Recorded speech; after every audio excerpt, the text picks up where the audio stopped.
Welcome back and thank you for staying with Morning Express. We're definitely taking a look at what has been covered in the dailies, the Standard, the Daily Nation and the like. Some of the stories touching on politics, of course, but one issue is definitely close to the health situation in the country, and it's on page 10 of the Daily Nation. We expect COVID-19 vaccines next week. That's according to the Ministry of Health, as they tell Kenyans that that's just the day after Ghana became the first African country to receive 600,000 doses of vaccines from the COVAX initiative. Well, this is good news, bearing in mind it has been a wait and see situation. I'd like to begin with you, Mark Bichachi. Even with the entrance of the private sector in distribution of the vaccines, many have argued that it does have benefits in terms of the distribution and the number of vaccines in circulation in the country. But on the flip side, it might have detrimental effects on the quality once the market is flooded. Talk to us about this. First and foremost, we need to understand that even for the United States of America, the challenge they're having is how to quickly and effectively spread the vaccine and have people have it in large enough numbers so that you have herd immunity. And also, there's the timeline to beat because of the amount of new strains that are coming up in South Africa, in the UK, and in all of those places. So the challenge here we have in Kenya is, number one, we know that Africa is not prioritized in terms of the vaccine. And then number two, the infrastructure across Africa is not as well spread as it would be in Europe and the United States. So yes, there is always the welcome of the private sector help, because it does allow those who can afford it to go and take the vaccines. And typically that's also a good thing, because we know it is the people who can afford those vaccines that are likely to travel to South Africa and UK and bring us those new strains. So they do need to get vaccinated as quickly as possible. And there's also the need for government to assure Kenyans and assure the quality of all the vaccines coming into the country, whether it's through the Ministry of Health or through the private sector. So there needs to be a concerted effort to assure the public that this particular vaccine that you're taking, be it from a private hospital or from a public institution, is actually guaranteed to be safe, and it's the right thing that you're getting. Because also we must be aware, as Professor Naituli will remind us, that at the end of the day, we are Kenyans. If we had a fake COVID test, it is likely that someone will sell us water and try to tell us it is vaccine. So the ministry does need to step up and assure us that whatever we are taking as a vaccine is actually the vaccine. Well, timing is key, Professor. Even as you add your voice, the ministry attributed the delay in delivering because we expected it in January. According to the ministry, it got pushed forward. They did attribute this to supply chain problems. Even as you speak to this, talk to us about the long game of wait for the vaccines. You know, I wouldn't say I'm very enthusiastic personally about the vaccine. Given the way we live, and this is not fault of anybody, but given the way we live in our homes, in our very grounded slums, if this disease were to finish, they would have done it by now. So I think God has endowed us with incredible immunity, and we need to be grateful for that. Mm-hmm. Now, like Bisha said, actually the people who may want this vaccine are the people who are traveling to these places. They are the same people who brought it to us here. I think they shouldn't get it. But like I said, I'll be very careful to get that vaccine. I think the Ministry of Health protocols, they need to continue to be followed. I think they're extremely important. But when you compare also the death rate of COVID with other ailments in this country, it is still probably the lowest. It look like, of course, it's not good. I mean, nobody should die of a preventable situation, which COVID is, okay, and which means the vaccine is working. I think nobody should make this mistake, that we need to believe in science, we need to trust the science, But again, like we are saying, we need to be very careful how it is important, how it is applied to the Kenyans, because it's going to go into somebody's body. The government needs to build trust with us. The trust right now is low, and it has been low for a very long time. Well, we definitely can't throw caution to the wind. Kasim Tataza, what's your take on this? My take is very simple, and I'll be very brief on this. Okay. I will trust the quality of the vaccine to the lowest level if it is free. Because when it's free, then it removes that appetite of somebody getting it and adulterating it. It is like the polio vaccine, you know, it has always been free and there has been no issues. But with what the backdrop of KEMSA in mind, the backdrop of what happens in the Ministry of Health, where the CS himself can come out and stand on, and tell everybody that we have cartels in this building. And this is where now the vaccine will finally have to pass through. And more so now that it's going to be at a price.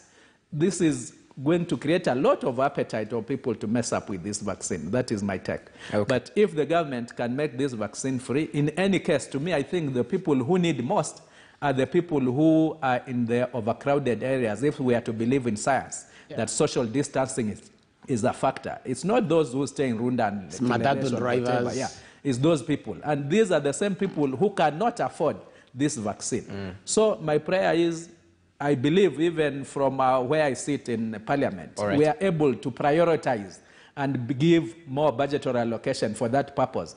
But will it actually be used for the purpose that it will have been intended? That is where the question mark is. Okay, Mark Bichachi, even as we speak about the COVID vaccines, a special audit has revealed misuse of COVID-19 funds by counties. I mean, the EACC and DCI have asked to investigate the matter after devolved units received 7.7 billion. Remember, initially 5 billion on conditional grants, 2.3 billion as allowances for frontline health workers. Now, according to the Auditor General, she mentions that other than allowances for the frontline health workers and own county source revenue, the county governments had not utilized the grants as at July 31st, 2020. Even as we talk about more funds to counties, I mean, isn't this a key issue that keeps on popping up, devolved misuse of funds? I like your question, because one of the things that I've said on this show before is that the wholesale blame of central government on the issue of COVID is not rightfully placed, because a lot of the functions were county functions. Now, a lot of governors did play Russian roulette with the population, in the sense that they figured that this is going to be a Nairobi-Mombasa problem, and they thought it would never come to their shores, and they were not prepared. And we saw some people actually die. Some actually prominent people died because hospitals didn't have oxygen. So this is an issue that needs to be taken up seriously, and it's actually an issue that needs to be looked at in three perspectives. Perspective number one is the ability of counties to absorb funds dedicated to them. A lot of these counties, remember, did not exist and were not using that much money before devolution came. So there's an absorption issue. But there's also the secondary issue of the governors being able to prioritize. And by priorities, what I mean is this. Governors, for example, were more willing to buy ambulances emblazoned with their name and the name of the county than they were to invest in clinics and the staff needed to man those clinics. So there's an issue of prioritization. Finally, there's an issue of corruption, where blatantly some governors, some who have been impeached, Sonko, the prison prefect, and Waititu come to mind, who are accused of thoroughly misusing county funds, in engaging in corrupt practices. So these are the three issues that bedevil our county governments, and they need to be dealt with squarely. All right, Kasim Tandaza, let me bring you into this conversation, because Parliament has been quite busy this particular week. The PIC committee definitely reviewing what happened with KEMSA and the walk-in millionaires or billionaires. But even as the audit has found records from KEMSA and receipts by county governments actually had inconsistencies between the quantities supplied by KEMSA and quantities received by the counties. A couple of counties have been mentioned right there. Talk to us about this. Corruption, corruption, corruption. It starts from the top and it goes all the way down to the counties and to the village level, so to speak. The only reason that we might think that the ordinary mwananchi is not corrupt is because it's dealing with shillings and cents, you see. And that is the problem. The EFCC, headed by a very religious person, I don't know whether he's trying to approach it through prayers or what, but not much of it has been seen. In the BBI, corruption, maybe the only article that gives me hope is when they talk of timelines in terms of prosecuting matters corruption. Mm-hmm.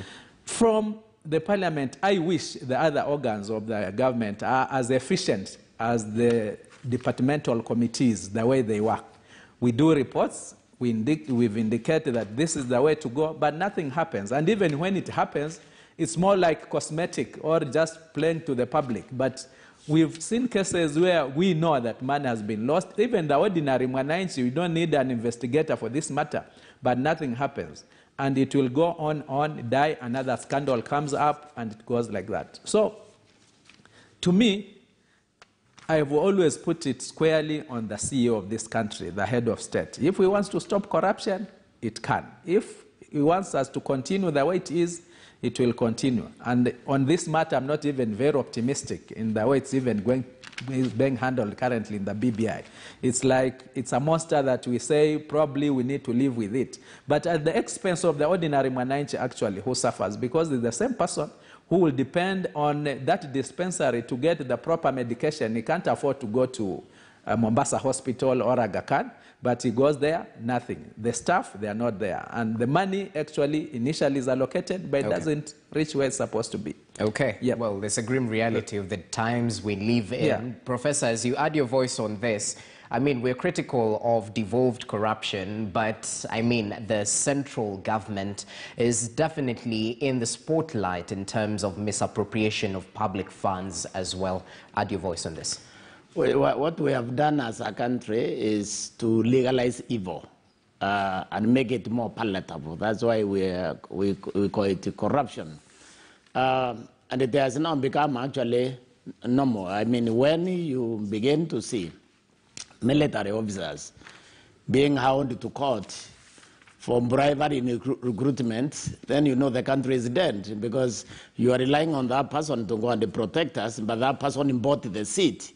So the priority is not to die protecting the country, the priority to recover the money that they have used bribery. Now, Mheshimiwa here said that the corruption needs to stop, it must stop at the top, and I agree, because it is very simple to deal with the corruption, for example, of recruitment. Because I remember at one time there was a gentleman in Meru who was a commissioner for electoral commission, and he had a very simple way of making sure that the correct people get the jobs.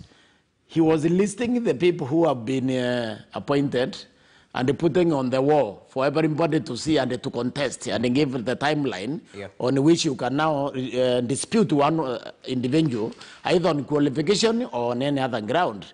So it's very easy to prevent this corruption.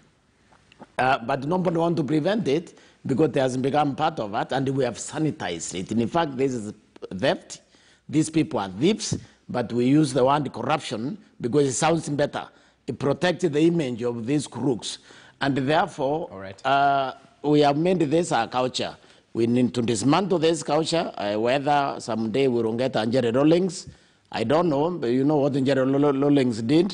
He came in, collected all these corrupt people, took them somewhere and shot them one day. And Ghana is making progress. So someday, maybe we are going to have Jerry Rawlings. But as it is right now, this corruption, unless it's arrested, it will kill us. Okay, but even as we were critical about this, the court seemed to have made a conviction yesterday as the Karen Ward MCA, David Mberia, actually lost his seat after a bribery conviction. So he got a jail term of 3 years or was ordered to pay a fine of 700,000 for soliciting a 1 million shilling bribe. So A win, sort of, in the fight against corruption right there. And that marks the end of what we've covered in the dailies. Make sure you grab yourself a copy just to be adequately informed. We've just touched on various stories that have been highlighted. Let's shift focus right now in terms of Weekend Review. It has been a busy